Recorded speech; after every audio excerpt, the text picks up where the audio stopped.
Here's an illustration of what happened on that day.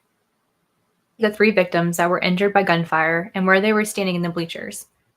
We're going to turn around and demonstrate exactly where these bullets came from. This model represents Thomas Crooks. His position can be seen here in this image, which illustrates exactly where he was.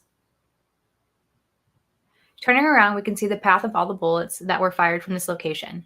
I placed a 10-foot red disc downrange to represent what an average shooter could hit easily. Now let's take a look at this first shot fired.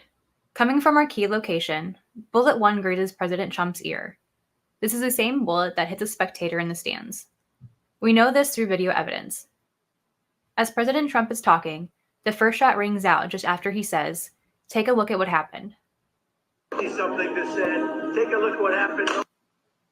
We can see the vapor trail of a bullet strike, which is the same bullet that struck President Trump's ear a split second earlier, and this video is this location here. Back at the podium, President Trump is shot and grabs his ear, falling to the ground as more shots rang out. In total, there were 7 or 8 shots, so let's rewind and watch this at regular speed. Take a look at what happened.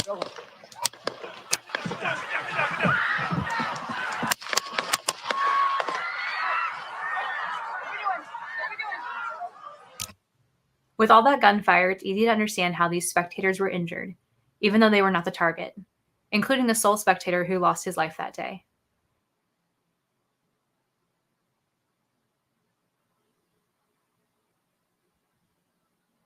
As we circle around, we can see how all the paths of the bullets were hitting in the location of this forklift machine, causing one of the hydraulic hoses to burst.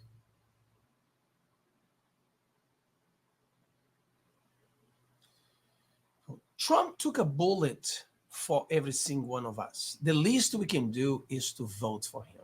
One thing we know for sure, they don't want him. They don't. Why they try to take him away?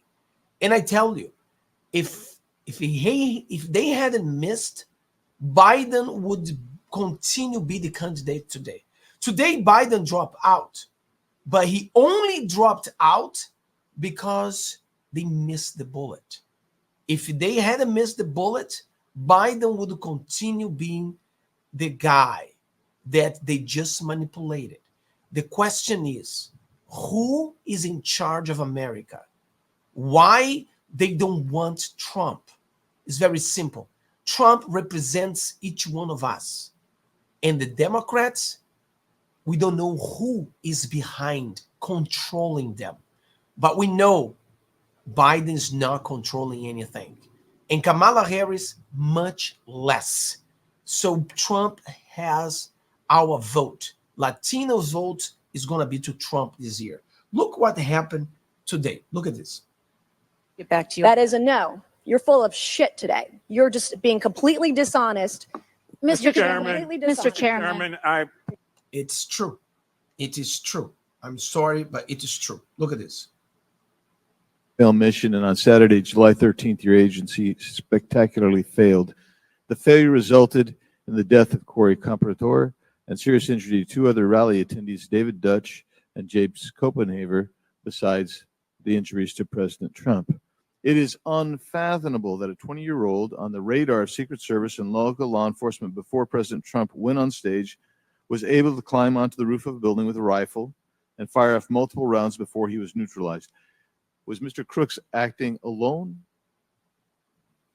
Again, I would have to refer you to the FBI's investigation. Was he just a lone gunman? Simple question.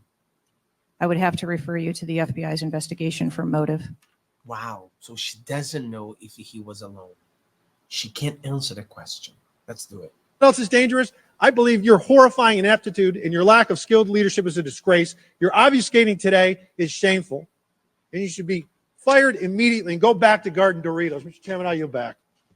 It's shameful. It's shameful. It's shameful. If it wasn't for God, we would have Biden continuously running and probably would win. So their plan, I mean, they tried, but they failed. And we need to win this election. We need the people have to be in charge. So let's vote for Trump. Every single Latino in America, let's vote for Trump. God bless him.